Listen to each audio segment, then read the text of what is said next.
Caminhamos pelo mundo acreditando que estamos no controle, mas existe uma disputa silenciosa acontecendo por trás de cada estímulo e quase ninguém percebe.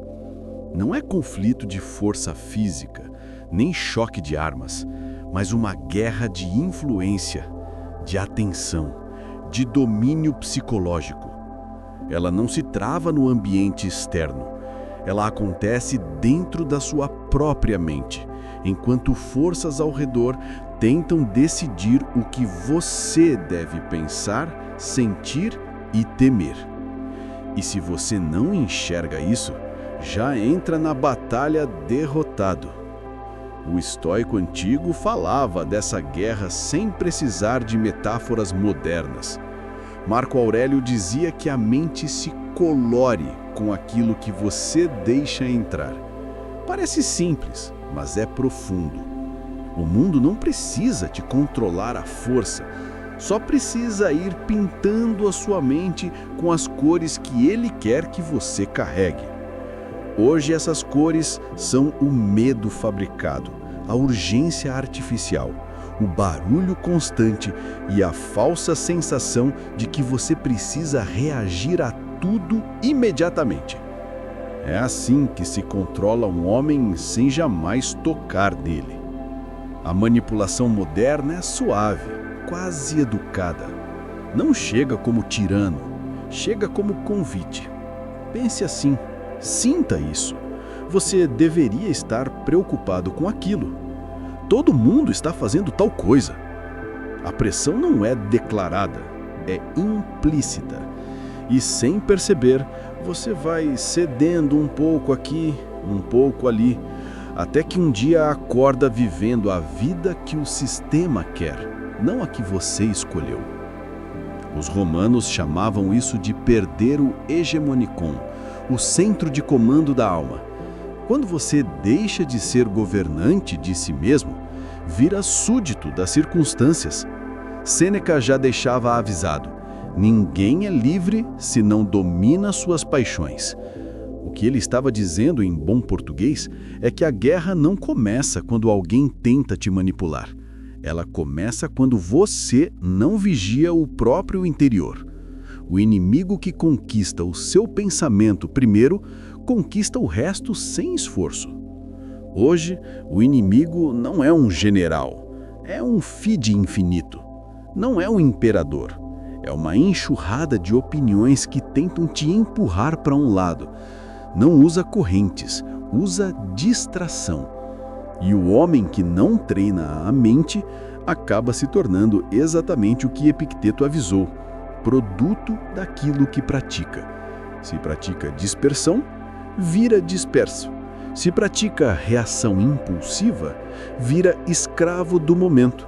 Se pratica medo, vive acorrentado pelo medo. A guerra invisível funciona assim. Você acha que está escolhendo, quando na verdade está apenas repetindo o que foi colocado diante de você. É por isso que os estoicos insistiam no recolhimento interior, na clareza e na atenção plena. Não porque é bonito meditar, mas porque sabiam que um homem que não é capaz de se ouvir está condenado a ouvir qualquer um. E, meu amigo, quem ouve qualquer um acaba sendo guiado por qualquer um.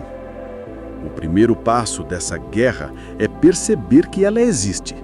O segundo é entender que você só entra nela desarmado se quiser. E o terceiro é lembrar que, como dizia Marco Aurélio, o homem treinado se torna imune às coisas externas, porque sabe que elas só o ferem se ele permitir. O teu inimigo não é o mundo fora, é o fato de você não perceber como o mundo entra. A guerra invisível é real, silenciosa e diária, e só existe um jeito de vencê-la: assumir a responsabilidade total pela própria mente. Quem não faz isso, cai sem perceber. Quem faz, levanta sem depender de ninguém. A mente frágil. A mente frágil não nasce frágil. Ela vai sendo moldada aos poucos, lapidada pelo excesso de estímulos, pelas urgências falsas, pelos medos emprestados e pela incapacidade de ficar em silêncio consigo mesma. Hoje, o homem comum não percebe, mas vive como um copo fino demais. Qualquer impacto emocional o racha. Qualquer opinião contrária já o desequilibra. Qualquer pressão social já o arrasta. E isso não acontece porque o mundo está mais cruel, mas porque a mente dele está cada vez mais fraca. Os estoicos já conheciam esse fenômeno, mesmo sem internet, propaganda, redes sociais ou manchetes sensacionalistas. Eles viam que o homem que não fortalece seu interior acaba sendo governado pelas emoções alheias. Sêneca alertava que a alma indisciplinada se torna escrava das paixões que ela mesma alimenta. E o mais perigoso de uma mente frágil é que ela não percebe a própria fragilidade. Ela acredita que pensa por conta própria, quando, na verdade, apenas reage ao que colocam diante dela. A fragilidade mental moderna se revela de várias formas. O sujeito não consegue ouvir algo que contrarie seu pequeno mundo sem se ofender, como se a opinião do outro tivesse poder de feri-lo por dentro. Ele não tolera silêncio porque o silêncio mostra quem ele é de verdade. Ele não suporta esperar, porque aprendeu que tudo deve acontecer imediatamente. E, acima de tudo, ele não suporta desconforto, porque o desconforto exige que ele seja maior do que aquilo que sente. É por isso que a mente fraca é o terreno fértil da manipulação. Quem não domina o próprio impulso, vira escravo do impulso de alguém. Quem não controla o próprio medo, acaba seguindo aqueles que sabem usar o medo como ferramenta. Quem não sabe o que quer, será sempre conduzido por quem sabe exatamente o que deseja extrair dele. Uma mente assim é como porta destrancada. Qualquer um entra. Epicteto já advertia: você se torna aquilo que pratica. O homem fraco de hoje não é fraco por destino. Ele praticou a fraqueza. Praticou a distração interminável. Praticou a hipersensibilidade emocional. Praticou a necessidade constante de aprovação. Praticou a comparação absurda que corrói a autoestima. E quanto mais ele praticou isso tudo, mais se tornou exatamente o tipo de pessoa que o mundo adora. Alguém que reage rápido, sem pensar, e que pode ser direcionado com um empurrãozinho sutil. A mente frágil é vulnerável porque está sempre voltada para fora. Ela busca validação, busca opinião, busca garantia de que está fazendo certo. Ela precisa ser guiada, precisa ser confortada, precisa ser elogiada. É uma mente que esqueceu do próprio eixo. E quando o sujeito perde o eixo interno, qualquer força externa o gira para onde quiser. Os estoicos, ao contrário, treinavam o recolhimento. Eles praticavam a independência de pensamento como virtude sagrada, não porque queriam ser diferentes, mas porque sabiam que o homem que depende da aprovação alheia nunca terá aprovação verdadeira. Só migalhas que o mantêm quieto. Eles entendiam que a maior vulnerabilidade de um homem não está no corpo, está na mente insegura. O perigo é simples. O fraco não acha que é fraco, acha que está vivo demais, sentindo demais, respondendo demais. E essa ilusão o mantém preso, porque quem está sempre reagindo não está vivendo, está sendo vivido. A mente frágil não é um defeito moral, é um estado. Mas, se você não reconhece esse estado, permanece nele para sempre. E quem permanece nele vira presa fácil, vira estatística, vira parte da massa, vira aquilo que o sistema quer que exista, alguém que sente muito, pensa pouco e obedece sem perceber. Fortalecer a mente não é luxo, é necessidade, porque se você não faz isso, alguém fará por você, e quando fizer, vai te moldar para servir aos interesses dele, não aos seus. A mente frágil é o maior perigo do nosso tempo, e quase ninguém está preparado para admitir isso. Essa é a verdade dura. Antes de vencer o mundo, você precisa vencer a si.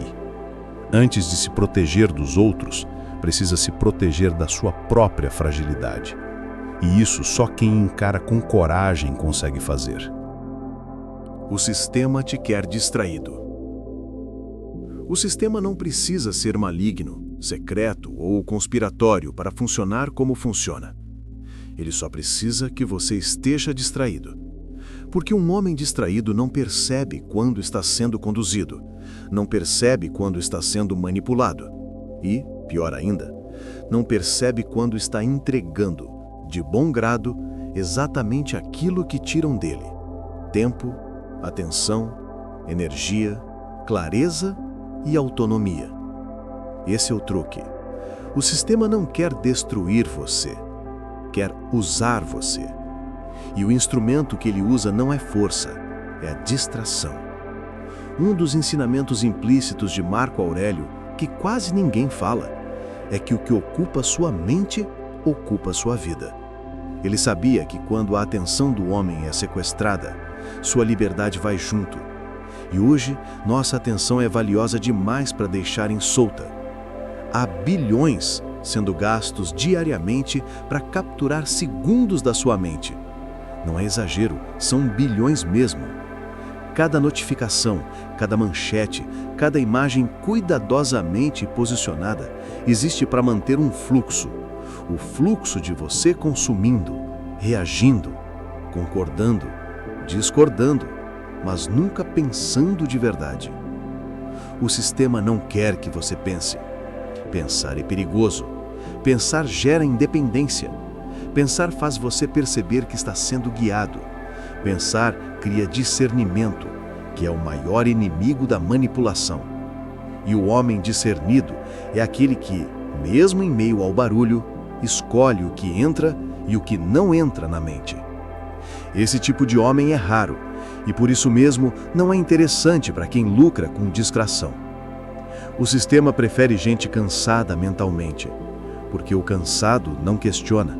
O cansado quer alívio rápido, quer dopamina instantânea, quer opinião pronta, quer um culpado rápido para aliviar o desconforto interno.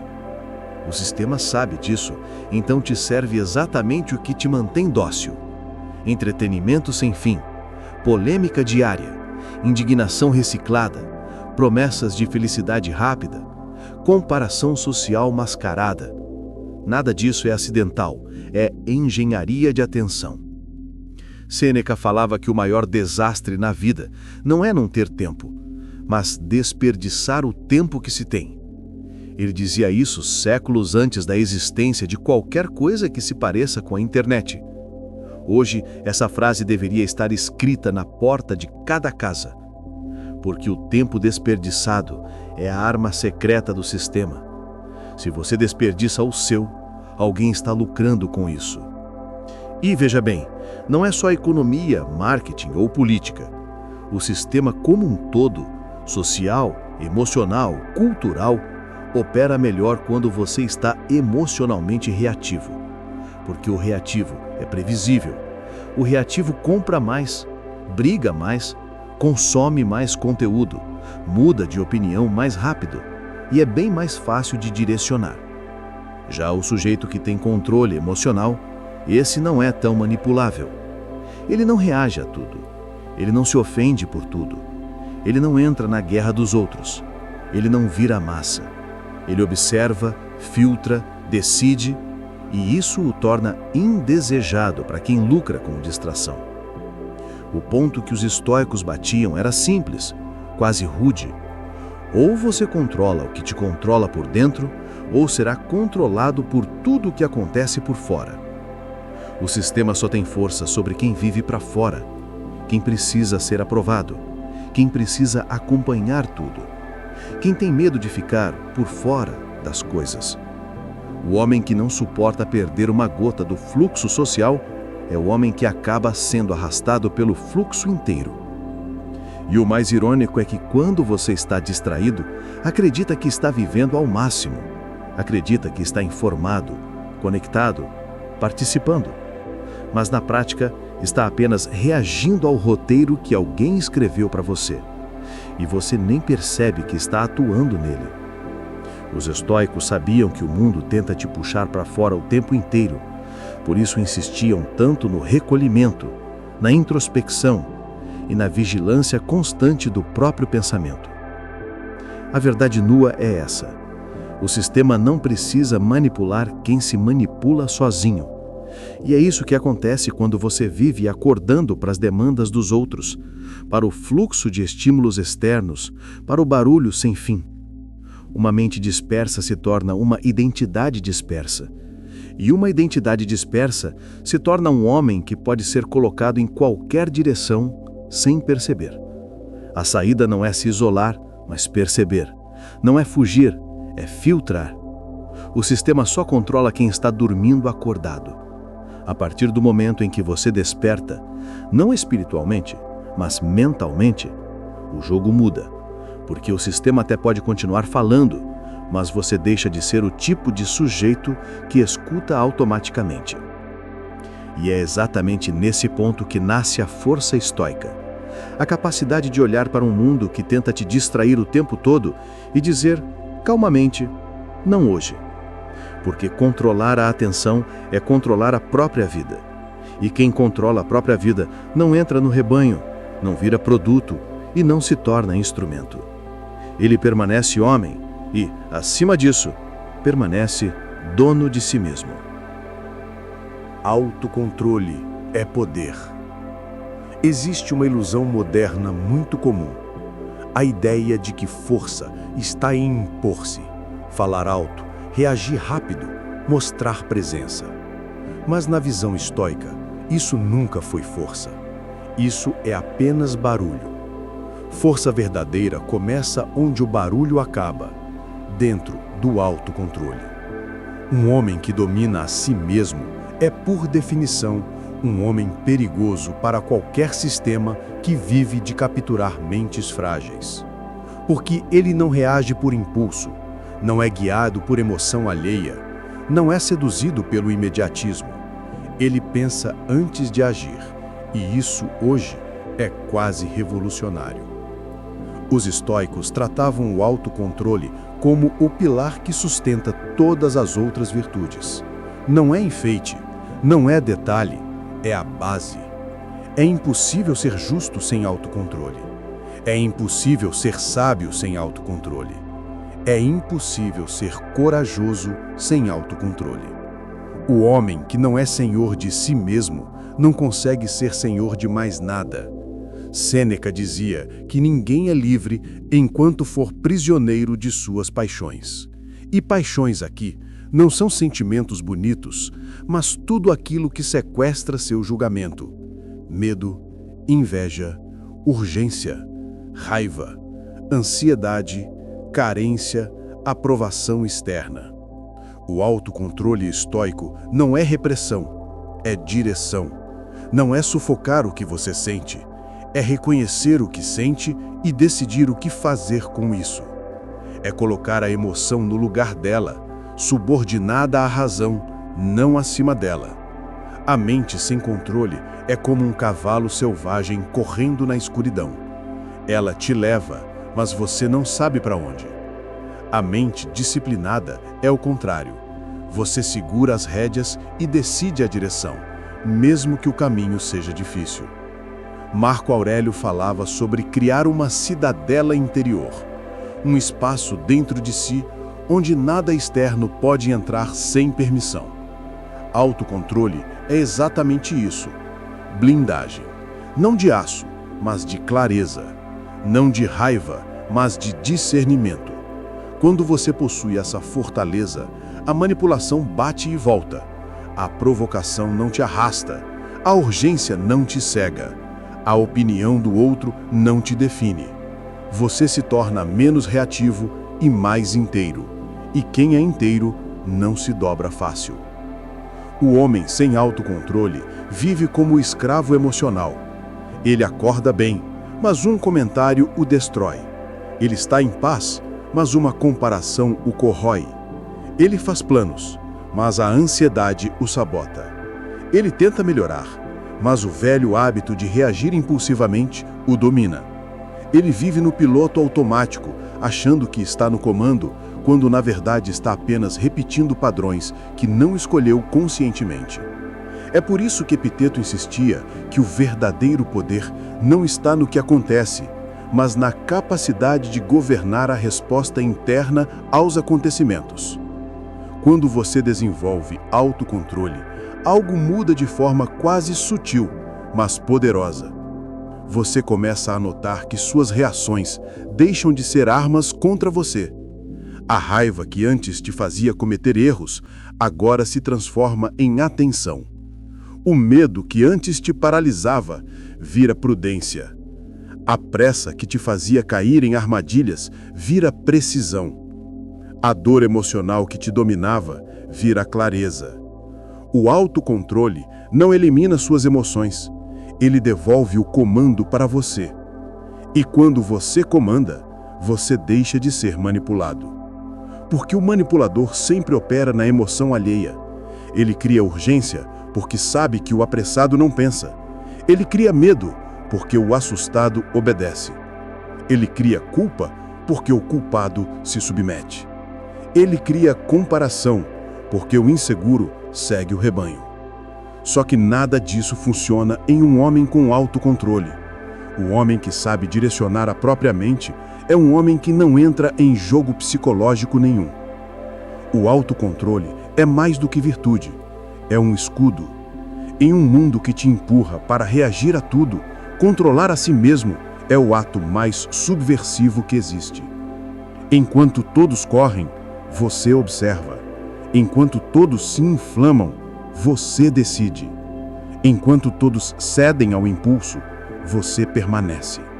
Essa estabilidade faz de você alguém difícil de ser usado, difícil de ser dobrado, difícil de ser guiado. E isso assusta, porque o mundo de hoje não está preparado para homens que pensam por conta própria. No fim das contas, autocontrole é poder porque te devolve aquilo que sempre deveria ter sido seu, você mesmo. Quando você é dono da própria mente, você não precisa da aprovação de ninguém, não precisa do ritmo de ninguém, não precisa das emoções de ninguém para se mover e, principalmente, não precisa pedir permissão para ser firme. O mundo pode tentar te empurrar, mas você permanece no centro.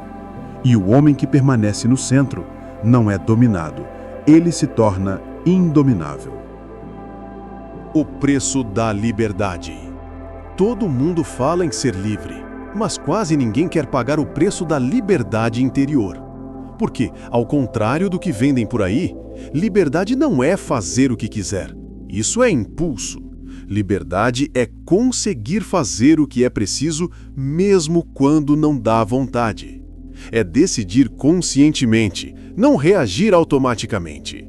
É escolher o próprio caminho, não seguir o fluxo só porque o fluxo é confortável. E isso exige disciplina, algo que o homem moderno evita como se fosse veneno. Os estoicos sempre insistiram que a verdadeira liberdade é interna, e por isso ela custa caro. Custa silêncio, quando todos preferem barulho. Custa reflexão, quando todos buscam distração. Custa dizer não, quando todo mundo quer que você diga sim.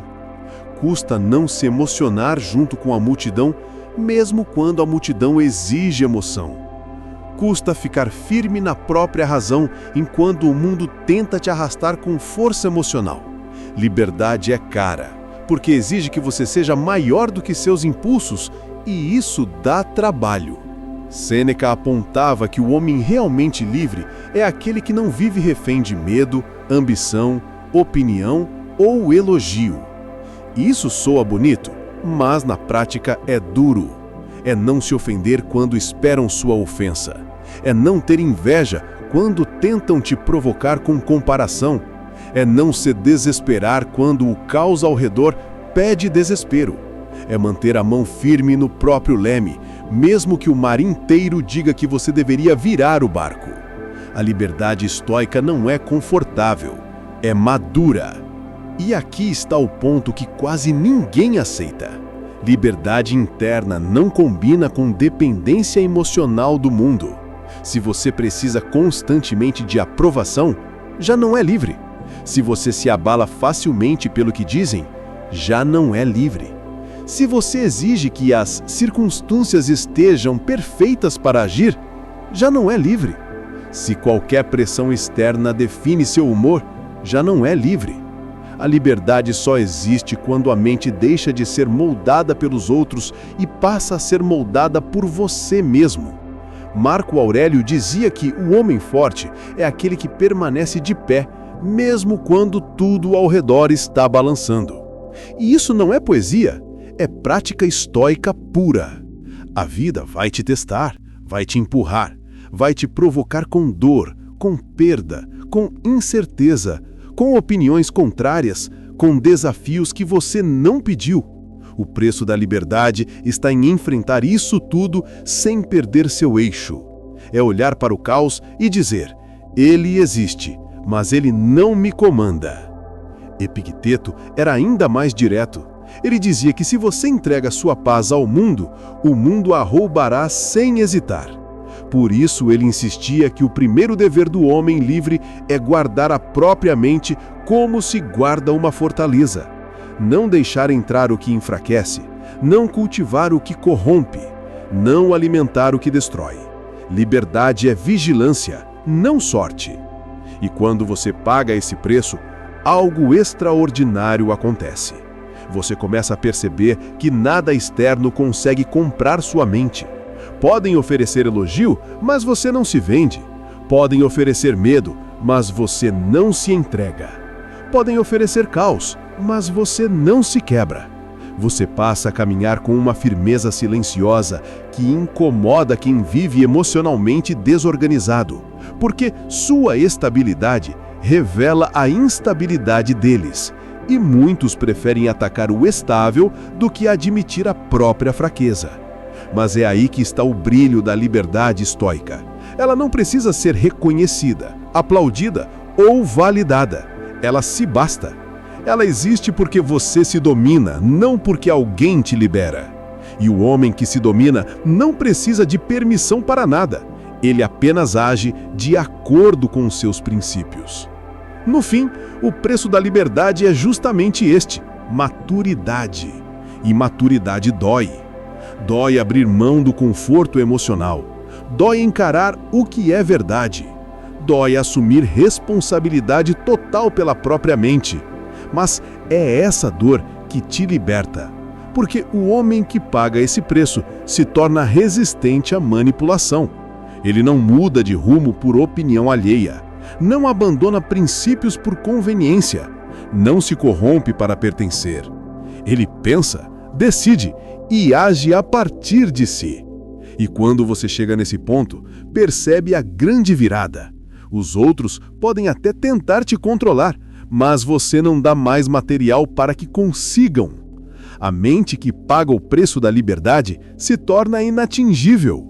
E num mundo que tenta capturar todo mundo, ser inatingível é o ápice do poder. O inimigo interno. Se existe algo que os estoicos repetiam até a exaustão e que a maioria ignora, é que o maior inimigo do homem nunca esteve lá fora. Não é o sistema, não é a sociedade, não é o governo, não é a opinião alheia. Todos esses podem ser obstáculos, claro, mas o inimigo que realmente define sua vida está dentro de você. Ele veste seu rosto, usa sua voz e imita seus pensamentos. É o impulso que te sabota, o medo que te paralisa, a dúvida que cresce na hora errada, a preguiça que chega com argumentos elaborados, a emoção que explode sem ser convidada. Esse inimigo é íntimo, e é por isso que ele vence tão facilmente quando você não presta atenção. Marco Aurélio tinha uma frase dura, escondida nos escritos dele, que muita gente passa por cima. Ninguém te causa tanto mal quanto você mesmo. Isso não é exagero. O homem alimenta dentro de si aquilo que o destrói. Ressentimento, ansiedade, orgulho, vícios, susceptibilidade emocional, consumismo, autossabotagem. E o mais irônico, faz isso acreditando que está apenas vivendo? A verdade é mordaz. Viver sem vigiar a si mesmo é entregar seu destino na mão de um inimigo interno que você nem percebe que existe. O sistema, como vimos, te quer distraído, mas ele só consegue isso porque você oferece sua atenção sem questionar. As pessoas podem tentar te manipular, mas só conseguem porque você reage automaticamente às emoções que carregam. O mundo pode tentar te dobrar, mas só consegue porque você nunca treinou a própria firmeza. Ou seja, todos os controles externos só funcionam quando encontram um terreno fértil dentro de você. Esse terreno fértil é o inimigo interno, a parte de você que coopera com aquilo que te enfraquece. É ele quem diz: deixa para amanhã. Você não é bom o suficiente. Todo mundo está fazendo, faça também. Melhor evitar o desconforto. Você precisa agradar para ser aceito. Não vale a pena lutar, é difícil demais. Esse inimigo não grita, sussurra, não impõe, convence, não te empurra, seduz. Ele sempre vem com a voz da razão emocional, aquela voz que parece proteger, mas na verdade te mantém pequeno, reativo e vulnerável. É exatamente por isso que Epicteto questionava constantemente os seus alunos. Quem está governando você agora? A razão ou a paixão? Era a forma estoica de perguntar: quem está no leme? Você ou o inimigo dentro de você? Quando você observa com honestidade brutal, percebe que a maior parte das suas derrotas vieram de dentro. Perdeu oportunidades porque teve medo, perdeu tempo porque se distraiu, perdeu força porque se deixou levar por impulsos, perdeu relações porque reagiu sem pensar, perdeu direção porque deu ouvidos ao que te enfraquece. E o pior é que você costuma culpar o mundo por isso, como se o mundo fosse responsável pelo que você permite acontecer na própria mente. Os estoicos chamavam de proireses o núcleo interno da vontade, a capacidade de escolher seu estado mental diante do que acontece. Esse núcleo é sua fortaleza. Se você o treina, fica sólido. Se você o abandona, ele apodrece por dentro. É aí que o inimigo interno cresce, na falta de vigilância. E vigilância, segundo eles, não é paranoia, é presença. Estar presente no próprio pensamento, estar acordado dentro de si. Fortalecer esse núcleo exige coragem. Coragem de admitir que às vezes você mesmo estraga a sua própria vida. Coragem de perceber que muito do que te controla não vem do mundo, vem da sua entrega automática ao mundo. Coragem de cortar hábitos que te enfraquecem, mesmo que eles tragam prazer. Coragem de dizer não às partes ruins de si mesmo, mesmo que elas pareçam confortáveis. Coragem de se desmontar para construir algo mais forte. O inimigo interno é persistente, mas não é invencível. Você o vence quando começa a reconhecer seus padrões, quando percebe que não precisa reagir imediatamente ao que sente, quando entende que aquele impulso de desistir é só um velho programa rodando dentro da mente, quando identifica que a ansiedade não é um aviso divino, é um hábito, quando nota que a raiva não é coragem, é perda de controle, quando para de romantizar fraquezas como se fossem identidade. O estoico vence o inimigo interno de forma silenciosa, escolhendo melhor seus pensamentos, observando antes de agir, questionando o impulso, treinando a mente como quem treina o corpo, criando disciplina como quem cria um escudo. E aos poucos, aquilo que antes o dominava começa a perder força. O inimigo interno não desaparece, ele se torna pequeno demais para mandar em você. E esse é o ponto alto dessa parte. Liberdade externa só existe quando você derrota o inimigo interno. Se não derrotar, continuará sendo controlado, não pelos outros, mas por si mesmo. E não existe prisão mais dura do que essa. No fim das contas, tudo o que você ouviu até aqui aponta para uma verdade simples e antiga. Ninguém controla um homem que se controla. O mundo pode tentar influenciar, o sistema pode distrair, as pessoas podem pressionar, mas nada disso atravessa a mente de alguém que domina a si mesmo. A guerra invisível continua acontecendo, silenciosa, todos os dias, mas você não precisa caminhar nela indefeso. A mente frágil pode ser fortalecida. A distração pode ser vencida pela presença. A manipulação perde força diante da clareza.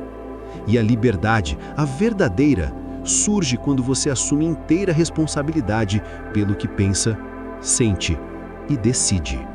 Se alguma parte deste vídeo falou com você, é porque existe aí dentro um impulso de não viver no piloto automático. Existe alguém que quer retomar o leme da própria vida. Alguém que não aceita ser conduzido por barulho, emoção alheia ou pressão externa. E isso, hoje, já é um ato de coragem. Agora, para fortalecer essa mensagem, espalhar essa filosofia e fazer esse conteúdo chegar a mais pessoas que também estão despertando, faz o seguinte: curta o vídeo, se inscreva no canal, ative o sininho para não perder os próximos vídeos. Isso não é só apoiar o canal, é dizer para o algoritmo: é esse tipo de conteúdo que eu quero alimentar na minha mente. Porque, no fim das contas, a vida segue a mesma lei estoica. Ou você assume o controle, ou alguém vai assumir por você.